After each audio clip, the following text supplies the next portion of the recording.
I'm going to recognize Representative Jeremy Peterson for an announcement from the third House.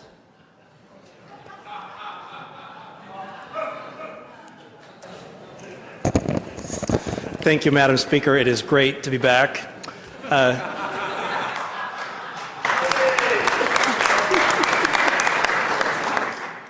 Promise not to disappoint this year. On behalf of the third House, Cindy, Evelyn, and myself, welcome to the 2012 General Session. 14. 2000, yeah. 14. It's that Common Core math again.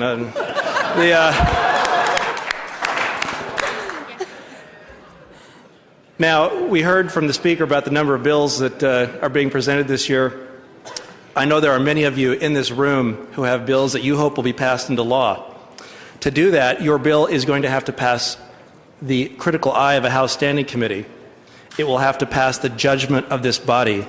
It will have to overcome the rigors of a Senate Standing Committee and prevail on the minds of our noble friends in the Senate.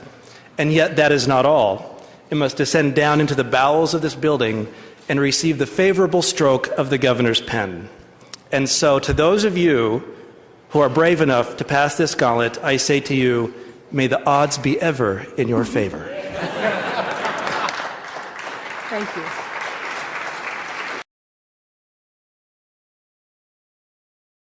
Finally, representatives, this evening we have the State of the State Address. Now, I would like this State of the State experience to be a good one, and I would especially like it to be a good experience for our good governor. And that's when I began to worry.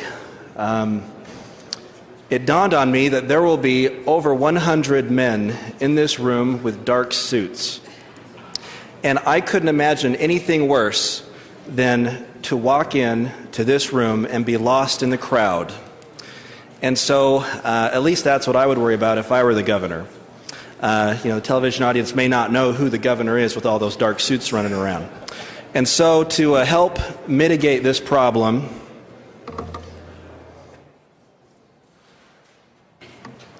we have created our own suit coat for the governor to wear this evening to the State of the State Address.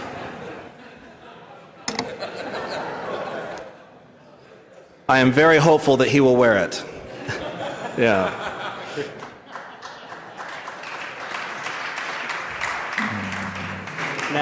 Now, some of you are probably jealous at this moment going, why didn't I think of that? Or now Representative Peterson's going to be the governor's favorite representative. And so I'm going to share with you, I won't leave you in the cold. I have such regard for you that the inspiration for this gift came from one of my favorite political dramas, Blazing Saddles. And so we will include a copy of this, $5 MSRP, in a gift bag from the governor's favorite higher education institution to go along with this suit coat. And so we look forward to seeing you this evening at 6, and let's all enjoy lunch and dinner. Thank you. Representative Peterson. Thank you, Madam Speaker. We have completed the bills in the third reading calendar. One bill that we did not hear was Gage Froer's joint resolution, which was referred back to the Rules Committee.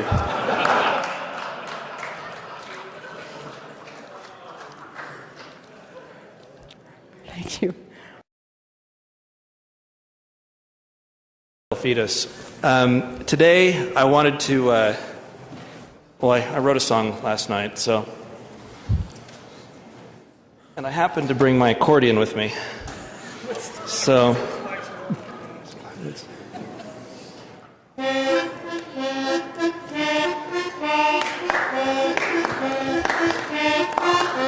we're the House of Representatives, we make up the law. We're the House of Representatives.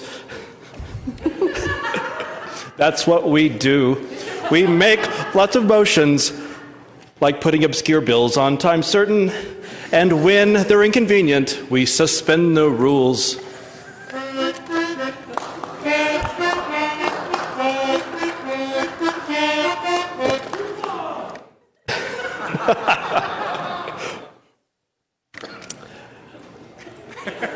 We're the House of Representatives. We make up the law. We're the House of Representatives.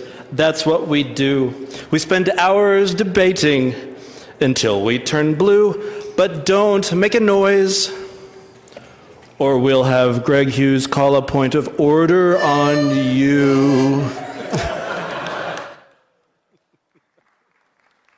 Thank you.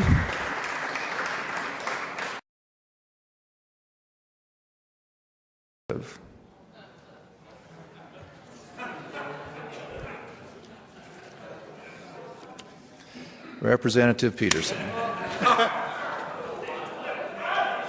Thank you, Mr. Speaker Pro Tem. I've had an opportunity to examine this body, and it appears that we are suffering from an acute case of budgetosis, and after today's observation, we appear to be showing early symptoms of running at the mouth. Today's dinner will be with the Utah Hospital Association at the Little America Hotel at 5 o'clock. And I'm going to take us back to 1989. You might remember that was a great year for hip-hop. And there was a great artist named Young MC who came out with some good music. And so, given the mood on the floor, I'm going to share this with us. Yeah, there.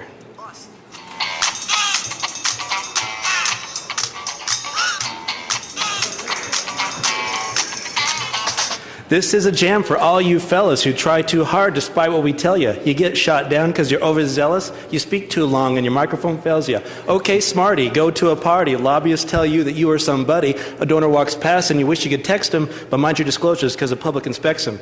Next day's function, high-class luncheon. Caterers roll out food, you start munching. Argument starts and it's time to debate, but you forgot your notes. Now it's too late. You start talking, reporters start gawking. Next thing you know, you wish you were walking. The paper wants a quote, it's got space to fill. So what comes next? Hey, pass the bill.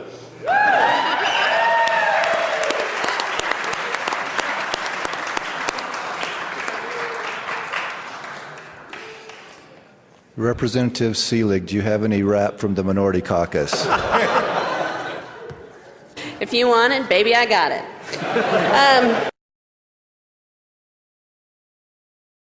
And finally, the Utah Chiefs of Police are here. And so I'm going to sing a little ditty here. The Chiefs of Police are with us here today. So let's go break some bread with them and hear what they have to say. They'll say, hey man, what's up with that search warrants bill that messes with how we get the robbers? We'll say, yeah, we don't know anything about that.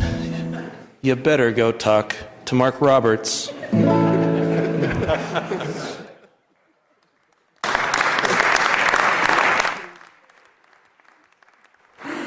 Thank you, Representative. We are a wordy bunch, and in the afternoons we often get a little sleepy, so the third house is going to declare a word of the day. If you use this word in proper context and in proper meaning, you will receive accolades and a small prize at the end of floor time today. The word is pusillanimous. Go ahead and look that up, and let's keep ourselves attentive this afternoon. Thank you. Mr. Speaker Pro Tem, I rise in support of this motion. I just want to say this is a non-pusillanimous motion.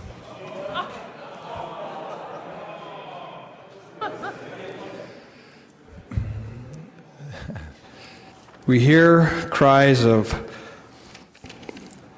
pusillanimous here and pusillanimous there and pusillanimous everywhere. And this is no time for this body to come down with a case of pusillanimous. I wasn't sure about the term pusillanimous, and I know what it means now.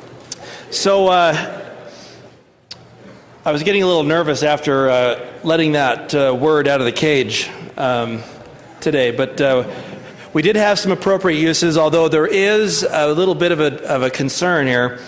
It turns out that Representative Brian King was the only one on the floor to pronounce it correctly. Yet, there were more artful uses from Representative Stratton.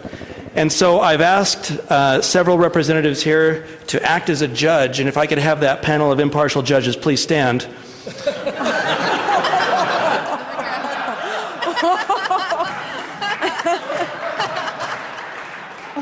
So judges, what is it?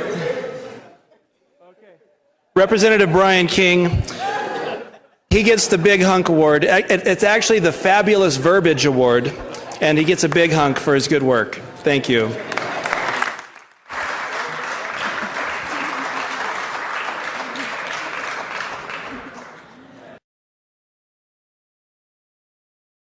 Okay, thank you, Madam Speaker. This evening, we will be, tonight we have a special invitation from Weber County. We have a dine and shoot.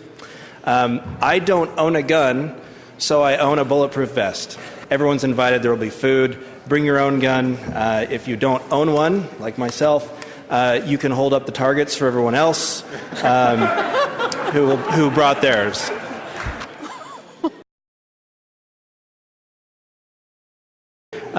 You and a guest are invited to the State Office Auditorium for dinner now. Staff, you are invited to the Capitol Boardroom for dinner. The interns are invited to the parking garage for a ramen noodle buffet. Let us vote. Let us vote. Please don't hold us back anymore. Let us vote. Let us vote. We're all here on the floor. Thank you, Madam Speaker. I cannot believe you ran that past your girls. And they allowed you to do that on the floor. What were they thinking? Well, I'm not going to sing to you anymore.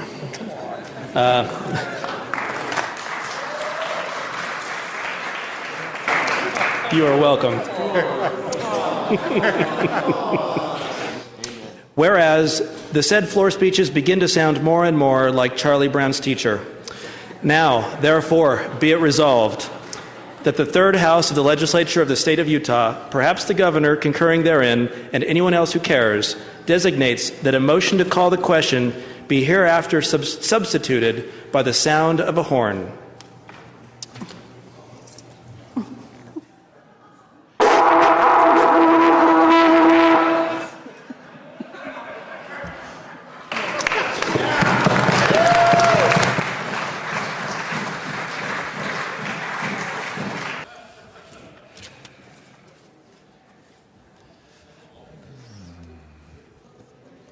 Thank you, Mr. Speaker Pro Tem. It has often been heard among my political opponents that they wish I was swimming with the fishes.